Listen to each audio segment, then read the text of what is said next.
আসসালামু আলাইকুম সবাইকে। আজকে আমি বিফ বিরিয়ানি রান্না করব। তো এখানে সব কিছু গুছিয়ে নিয়েছি। মাংস, আলু, পেঁয়াজ, চাল সব নিয়ে নিয়েছি। এখানে আমি তেল বসিয়ে দিয়েছি। তো প্রথমে আমি আলুটাকে একটু ভেজে নেব। তো এটা একটু হালকা লাল লাল করে ভেজে নেব। বিরিয়ানিতে আলুটা আমাদের খুব পছন্দ, তাই দেয়া। তো আলুটা ভেজে নামিয়ে নিয়েছি। এখন পেঁয়াজ বেরেস্তা করতে হবে। তো আমি ওই একই তেলে পেঁয়াজ দিয়ে দিয়েছি। তো এগুলো একটু লাল লাল করে ভেজে নেব। এই তো আমার ভাজা হয়ে গিয়েছে। এটা আমি এখন তুলে নেব। তো তুলে নিয়েছি। এখন মাংসটা রান্না করে নেব আগে। তো আমি পেঁয়াজ তেল দিয়ে দিয়েছি, এটা আগে একটু ভেজে নিচ্ছি।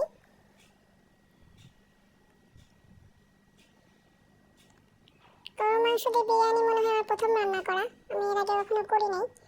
তো আশা করি সবার ভালো লাগবে।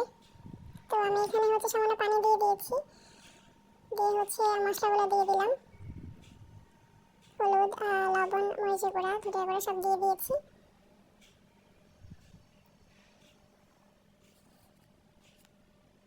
তো এখানে আমি রাঁধুনি বিরিয়ানি মশলা মিক্স সেটা ইউজ করব। তো আমি এখানে অর্ধেক পরিমাণটা দেবো, যেহেতু আমার মাংসের পরিমাণ বা চালের পরিমাণটা কম। এখানে আমি অর্ধেক পরিমাণ মশলা দিয়ে দিয়েছি, দিয়ে আমি এটাকে আবার একটু ভালো করে ভেজে নিচ্ছি। এটা মাংসগুলো দিয়ে দিলাম, দিয়ে মশলার সাথে ভালো করে মিশিয়ে নিলাম।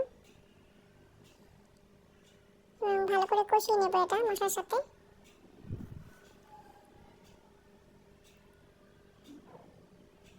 তো এদিকে আমি টক দই বানিয়ে নিয়েছি ঘরেই, দুধ আর লেবু দিয়ে। তো সেটাই এখন আমি দিয়ে দিচ্ছি। এটা ভালো করে মিশিয়ে নিচ্ছি।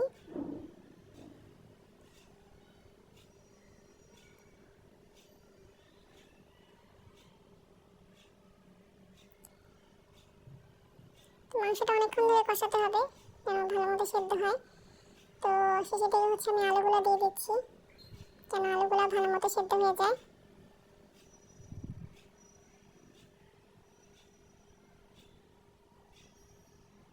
পানি দিয়ে দিলাম আবার।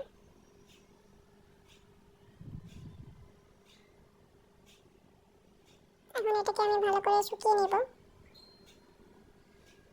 এটা আমার শুকিয়ে নেওয়া হয়ে গিয়েছে।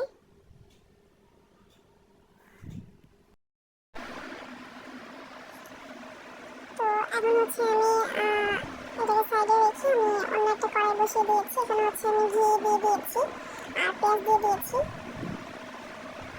এটাকে আমি ভেজে নিচ্ছি।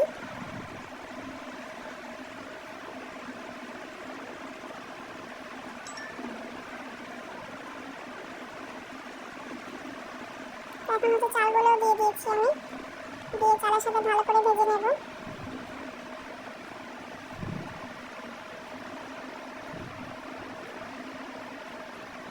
পানি দিয়ে দিলাম এই পর্যায়ে আমি।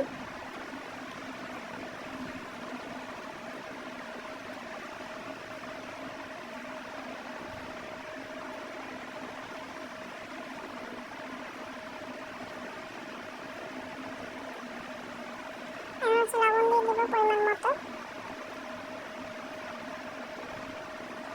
কিছুটা কয়েকটা কাঁচামরিচ দিয়ে দিলাম। এখন ঢেকে দিব আমি। তো পানিটা যখন অনেকটাই শুকিয়ে যাবে তখন আমি মাংসগুলো অ্যাড করবো এখানে। তো মাংসগুলো দিয়ে নিচ্ছি, দিয়ে আমি ভালো করে মিক্স করে নিয়েছি এবং উপর দিয়ে এখন সেই পেঁয়াজ বেরেস্তাগুলো দিয়ে দিলাম। দিয়ে আর কিশমিশ আর আলু বোখরা আর আরও 1 টেবিল চামচের মতো ঘি আমি উপরে দিয়ে নিয়েছি।